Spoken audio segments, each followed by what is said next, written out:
दलदल में उपजे वृक्षों को देखिए। वो दिखने में तो बड़े होते हैं, पतझड़ आए या शीत सदा हरे भरे होते हैं, परंतु इतने दुर्बल होते हैं कि जलधारा के हल्के से वेग से वो गिर जाते हैं। परंतु ऐसा क्यों होता है? कारण है जड़ें। जिसकी जड़ें दृढ़ भूमि में है वो हर चक्रवात, हर ऋतुओं को सह लेता है, और जिसकी जड़ें दलदल में है वो स्वयं की जड़ों को दुर्बल बना लेता है। कुछ ऐसा ही मनुष्य भी होता है जो अधर्म, कुकर्म और असत्य की धरा पर उपजा है। वो समय की एक मार भी नहीं सह पाता, और जो मनुष्य सत्य, धर्म की धरा पर उपजा है वो हर समस्या से अविचलित हो जाता है। अब आप पर निर्भर करता है कि आप क्या बनना चाहते हैं। हमारे जीवन में मित्र और शत्रु बड़ा महत्व रखते हैं। यदि गंभीरता से सोचा जाए तो ऐसा कोई क्षण नहीं जब हम अपने मित्रों के बारे में ना सोचते हो या फिर अपने शत्रुओं के बारे में। हमारा हर कार्य या तो हमारे मित्रों के हित के लिए होता है या फिर हमारे शत्रुओं के अहित के लिए। हम हर स्थान या तो अपने मित्रों के साथ होते हैं या फिर अपने शत्रुओं के साथ। कोई नहीं चाहता कि उनका शत्रु प्रसन्न रहे। हर कोई अपने शत्रु को नष्ट कर देना चाहता है, और ऐसा करने के लिए वो हर संभव प्रयास करता है। उसे आर्थिक, मानसिक और शारीरिक हानि पहुंचाने का प्रयास करता है। परंतु यदि मैं आज आपको ऐसा मंत्र सिखाऊं जिससे आप अपने शत्रु को सदा के लिए नष्ट कर दे तो, और वो मंत्र है मित्र बनाना। अपने सभी शत्रुओं को अपना मित्र बना लीजिए और आपके सारे शत्रु स्वतः ही समाप्त हो जाएंगे। मैं क्या कर रहा हूं? मैं दिए प्रज्वलित कर रहा हूं ताकि अंधकार को मिटा सकूं। अब आप कहेंगे कि इसमें कौन सी बड़ी बात है ना? परंतु इसमें महत्वपूर्ण बात समझने के लिए यह है कि मैं क्या नहीं कर रहा हूं, और मैं अंधकार नहीं कर रहा हूं। क्योंकि अंधकार को मिटाने के लिए प्रकाश का अस्त्र तो उठाना ही पड़ता है। बुराई को बुराई से नहीं, अच्छाई से जीता जाता है। अन्याय को अन्याय से नहीं, न्याय से लड़ा जाता है। क्रोध को क्रोध से नहीं, क्षमा का साथ लेना होता है। ठीक उसी प्रकार एक लोहा लोहे को काटता है, परंतु एक ठंडा लोहा ही गर्म लोहे को काट सकता है। इसलिए यदि आपको अपने जीवन में विजयी होना है तो अपने शस्त्रों को, अपने अस्त्रों को सोच समझ कर उठाइए, क्योंकि एक अनुचित सोच परिणाम पर भारी प्रभाव डाल सकती है। आप सब सोच रहे होंगे कि ये क्या मैं करने लगा।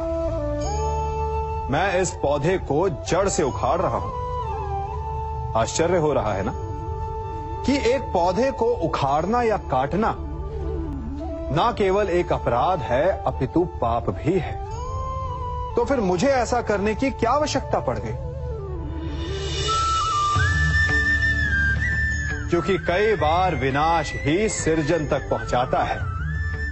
यदि नया भवन बनाना हो तो पुराने भवन को गिराना पड़ता है। व्यवस्था को परिवर्तित करने के लिए क्रांति लानी पड़ती है। और उसी प्रकार यदि किसी वृक्ष या किसी पौधे की जड़ों में घुन लग जाए या उसका मूल सड़ जाए तो उसे जड़ से उखाड़ देना ही श्रेयस्कर होता है, ताकि उस स्थल पर नए पौधे उपज सके।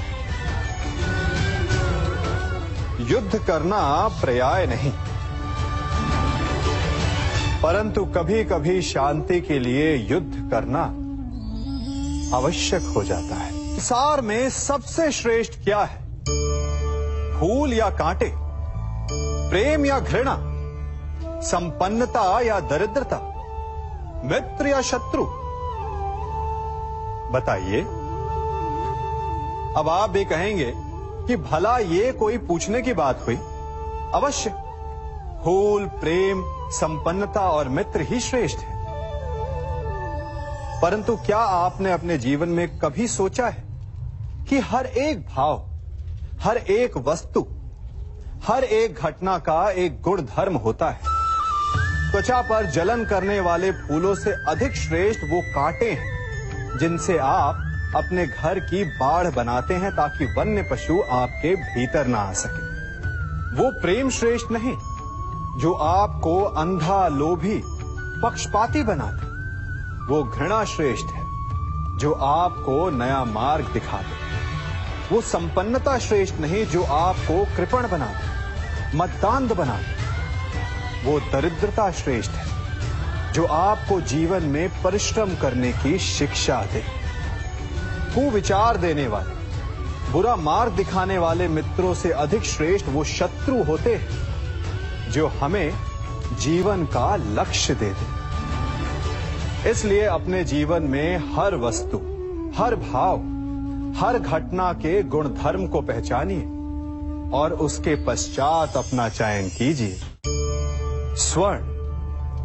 हम सभी को अपने जीवन में स्वर्ण से कभी ना कभी कुछ ना कुछ थोड़ा या अधिक मोह होता ही है ना? परंतु क्या आपने कभी सोचा कि स्वर्ण को प्राप्त कैसे किया जाता है? जब भूमिगत खदानों से स्वर्ण को निकाला जाता है तब वो एक पाषाण की भांति होता है। ऐसा पाषाण जिससे आप किसी को भी मार सकते हैं, परंतु उसे आभूषण के रूप में स्वयं के शरीर पर धारण नहीं कर सकते। यदि उसे आभूषण बनाना है तो उसे लंबी यात्राएं करनी होती है। उस पाषाण को पिघलना होता है। सुनार के हथौड़ी की अनेकों चोटें खानी पड़ती है, फिर काट छाट और उसके पश्चात जाकर वो ऐसा आभूषण बनता है जो हमें वर्षों तक, सदियों तक लुभाता रहता है। इसलिए यदि आपको समय पर विजय पानी है तो स्वयं के निर्माण पर समय देना होगा। हम सभी सुनते आए हैं कि जो वीर होता है, साहसी होता है, शौर्यवान होता है, उसके समक्ष सारा संसार झुकता है। वीर भोग्य वसुंधर। परंतु वीरता है क्या? शौर्य क्या है? साहस क्या है? साहस युद्ध नहीं, वीरता विजय नहीं, शौर्य कभी ना गिरना नहीं। साहस किसी चुनौती के समक्ष खड़े होने का भाव है, तो वीरता उस चुनौती को उत्तर देने के लिए पूर्ण परिश्रम लगा देना है। और शौर्य का अर्थ है गिरकर फिर से उठने का साहस रखना, बार बार प्रहार करके वीरता दिखाना, निरंतर प्रयास करते रहना, निरंतर परिश्रम करते रहना। इसलिए विजयी होने से अधिक महत्वपूर्ण है शौर्यवान होना, क्योंकि जो शौर्यवान है उसे विजय मिलना निश्चित है। हम सभी बचपन से ये सुनते आए हैं कि अच्छे मित्र हमारे जीवन को पूर्णतः परिवर्तित कर सकते हैं, है ना? अच्छे मित्र, परंतु कौन? जिनसे आप प्रश्न